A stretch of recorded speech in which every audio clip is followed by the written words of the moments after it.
Hey beautiful, I'm Kirstie Johnston and welcome to my show, Thoughts, Action, Success. What? Is it really possible for someone to visualize and affirm while going from beginning to end of the self-growth levels? Is it possible to work in the journey of self-growth by utilizing visualizations and affirmations? Yes, it is possible to utilize visuals and affirmations to manipulate through self-growth. As self-growth is usually a long journey, it's nice to have our brain power and capabilities to join us along the way. We still require support and help from others. It's always nice to have a friend that shares like qualities with us. It provides us with inspiration, and you don't have the feeling as though you're in this huge world all by yourself. Visualizations and affirmations may help you develop a higher plane of awareness. You reap benefits while you're in the process of developing your skills. You will likewise build emotional confidence. So you might be thinking right now that it's laughable to center on something that you don't even have. You may think that visualization is a mental issue where the individual finds it hard to remain connected with reality.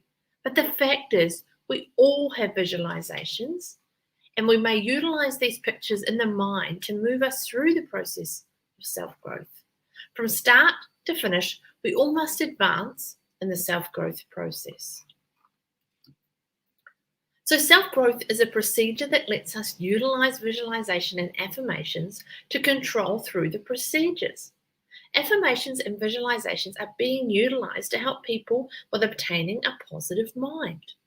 Positive thinking helps us with the self-growth by introducing bravery.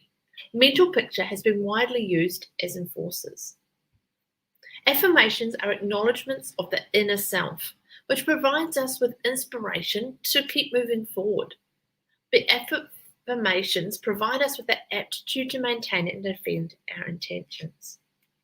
So how do affirmations work, and what do they really do? Affirmations provide us with mental images that we evoke in the mind. It provides us with a clearer picture of what we're really thinking and what other people are saying to us. When we have mental pictures in our head, it may give us fresh ideas.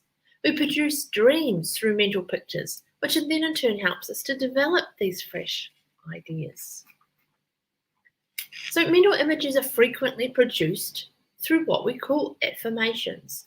We develop plans and design from these actions. Furthermore, we may take initiative action by seeing in our mind what we must do. We may utilize visualization and affirmations for developing the inner self. We all have many ways to further affirmations to promote our capabilities. Meditation may assist you with forcing your mind to begin visualizing the self in a scene of space and time. So meditation boosts relaxation, which then in turn helps you work through your self-growth. So relaxation comforts your mind, thus it helps you to absorb those mental pictures in your mind and you begin thinking really optimistically. We all must provide the mind room to breathe. So we may think positive to benefit from affirmations. We all must work our way through self-growth. Despite where we start to develop our skills, we all must get it done. Woefully, however, many individuals have departed the world underdeveloped, and many more will depart the world the same way. Many individuals miss the advantages of meeting the inner self. The inner self is the whole being within each of us that sets us free from encumbrance, distress, illness, and other impairments. We have the inner strength, which is the inner self that lets us draw from its source to discover ways to develop the entire human being within us. Yet we also have a lot of things we have to consider. We must discover our self-identity throughout the process of growth. Many tips offered for self-growth today are directed toward the New Age era. We're in the New Age era now. So why not explore it to see what is occurring? Take the tips and utilize them to your advantage. One of the most important things about manifesting and affirmations is to first learn to change your limited beliefs. Frequently, an individual will make the dedication to learn the secrets of manifesting, only when the circumstances in their life have become really, really bad. They're almost desperate. By that time, they're in a really desperate frame of mind, aching for this change and needing it instantly. All the same, change can't come because they're holding on to all of their previous limited belief systems, including heavy emotions of fearfulness and anguish. They don't yet comprehend that they are the cause of what they're going through. What they are hoping to break away from is an effect of what they are and what they have produced. They might begin a program of affirmations and goal setting, but to no avail. Regardless how hard they try, nothing appears to work as the old patterns and their previous inner beliefs haven't been sufficiently changed. Your belief influences your outward experience.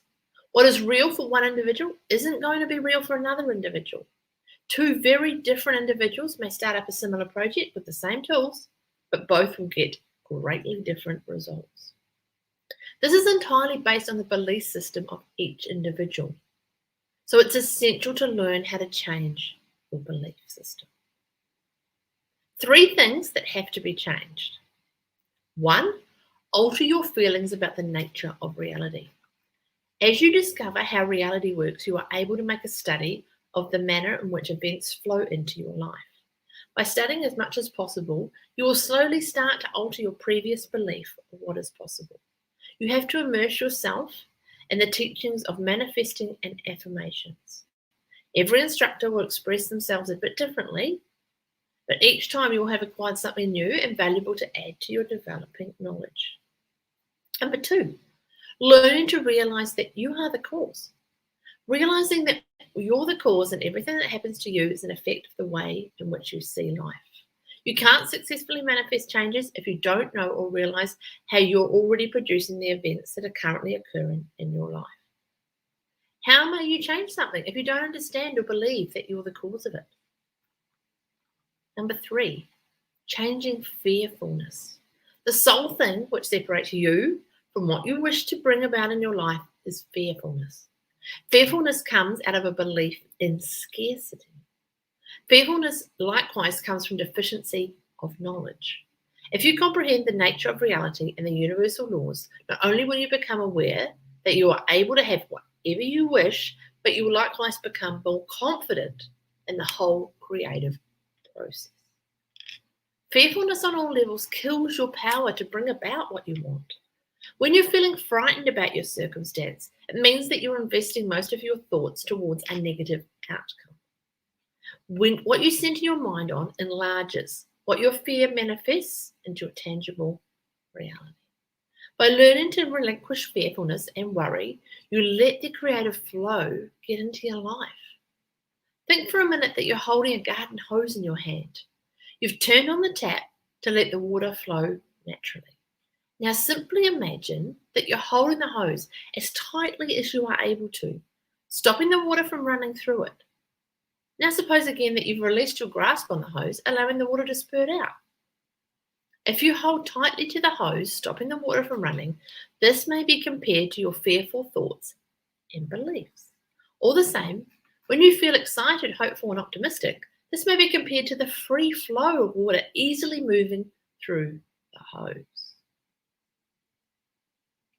Daily, individuals who demolish your vital life force energy will surround you.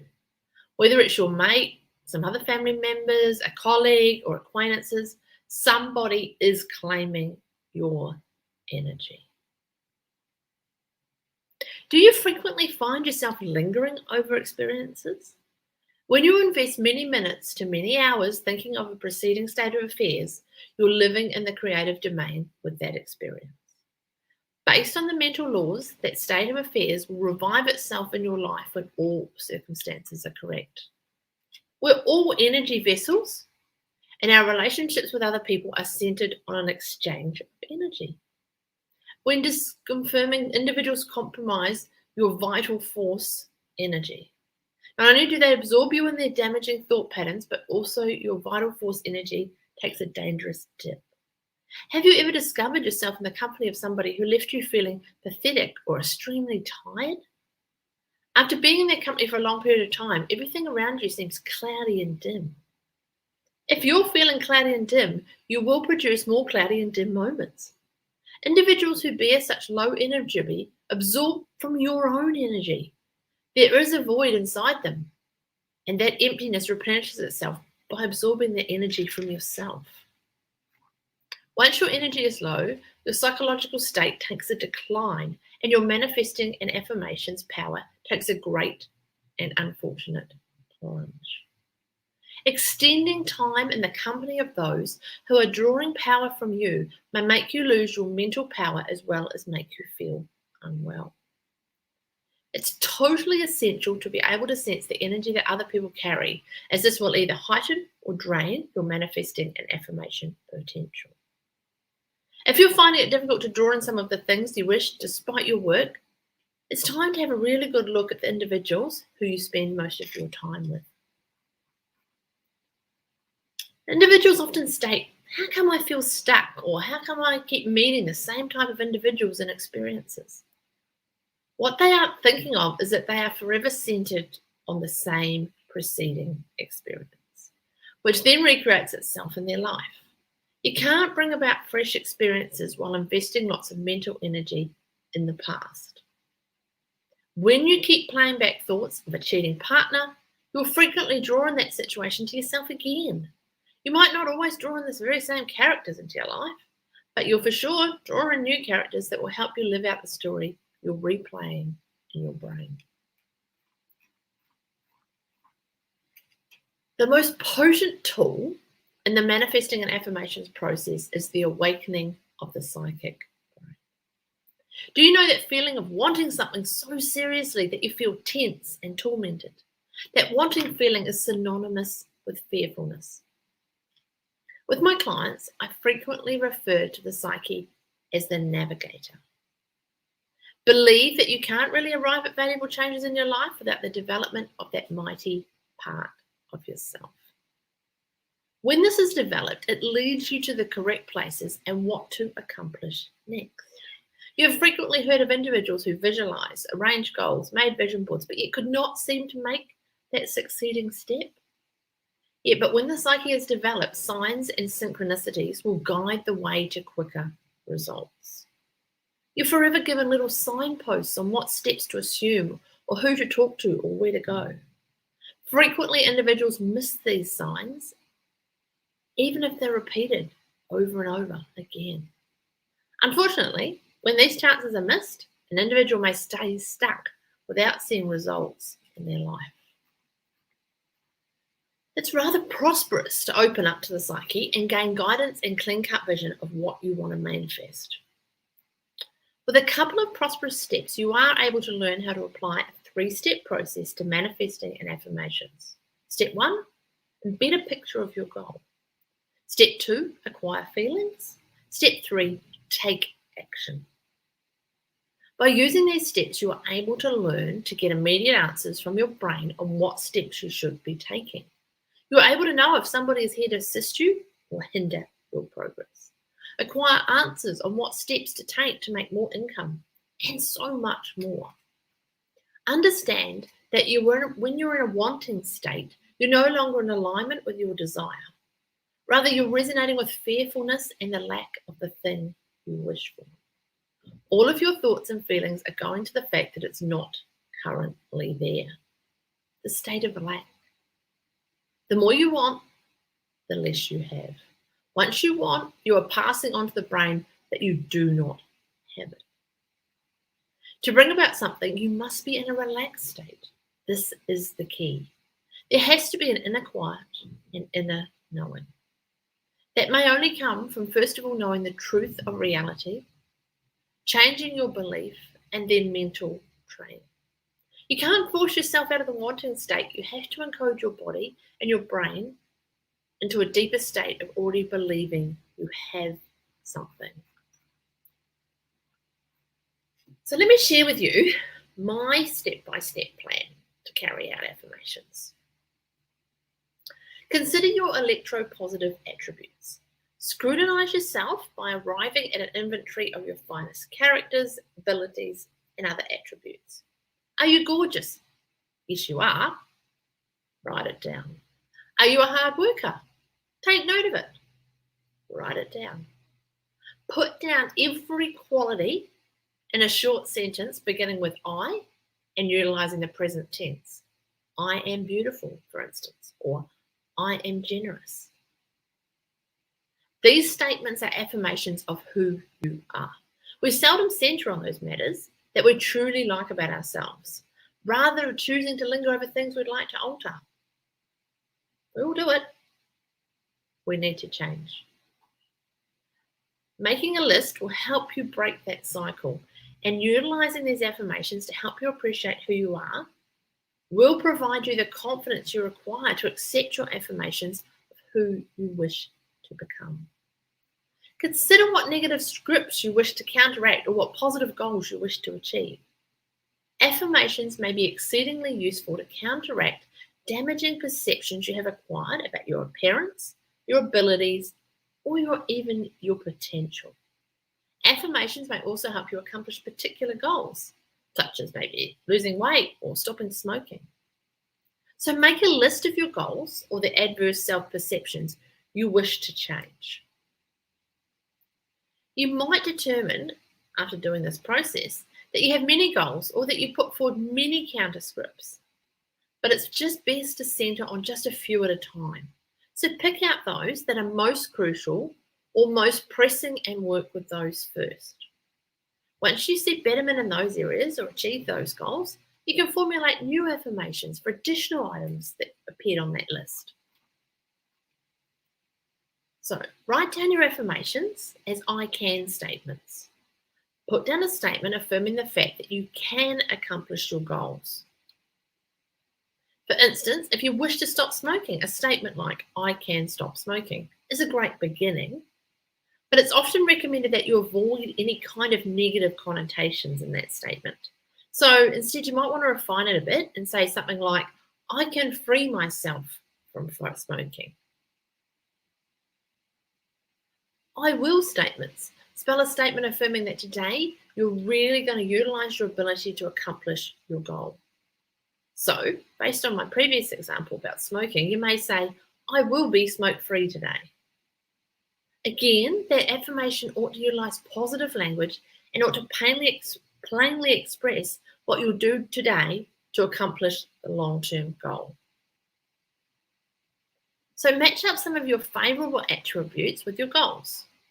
Which of the favorable qualities that you affirmed in step 1 will help you accomplish the goals you've set? If you're stopping smoking, you might need self-control or bravery, or you might need to reflect on the fact that you're beautiful and that you care about your loved ones. Select 2 of these affirmations to support your goal-oriented affirmations. Repetition is the key to making affirmations effective. You really need to consider your affirmations several times a day, every day. So there are several ways that you can go about this. You could write your affirmations in a journal every morning when you wake up, and then again every night before you go to sleep. Repeat the affirmations to yourself while you're also writing them at these times.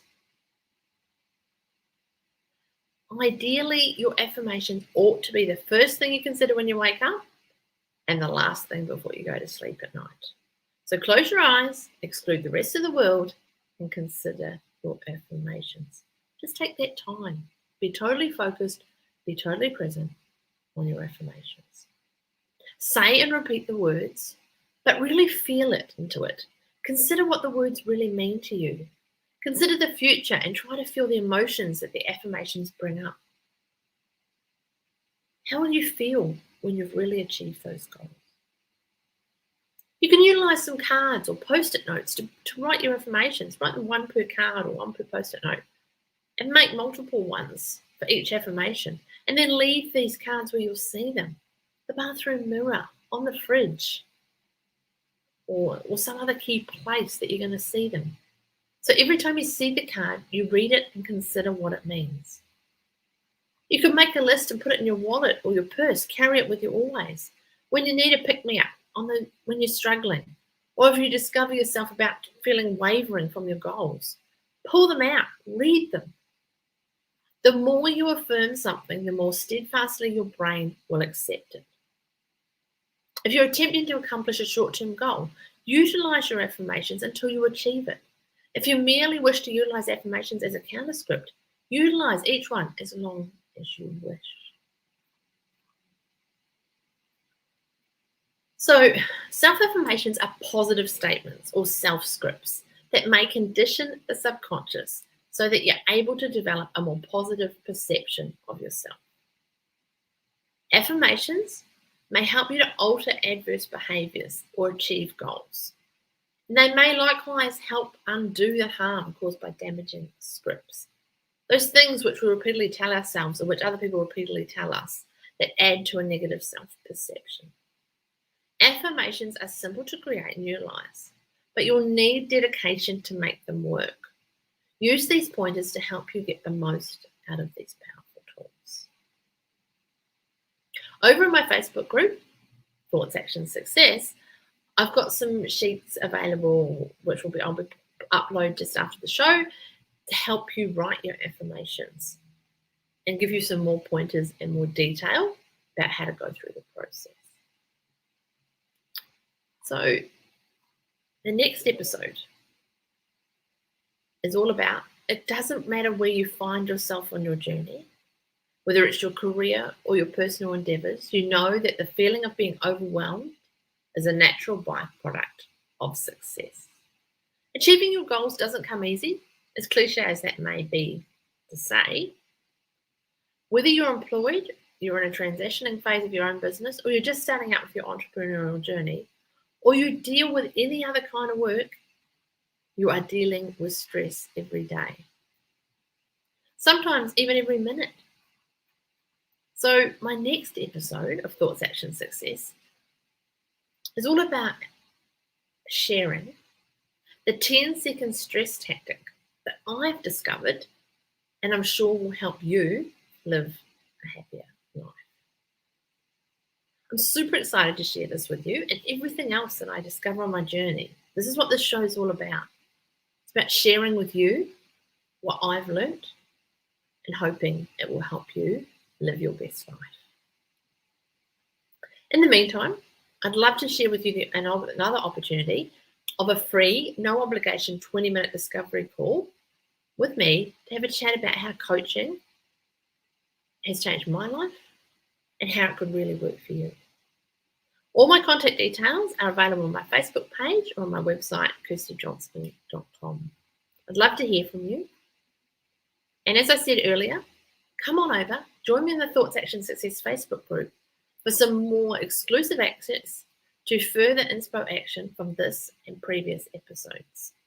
I'll be uploading from this episode some affirmation sheets and more information about how to go through the process and to develop it further for yourself. But in the meantime, have a fantastic rest of the weekend and we'll talk again soon.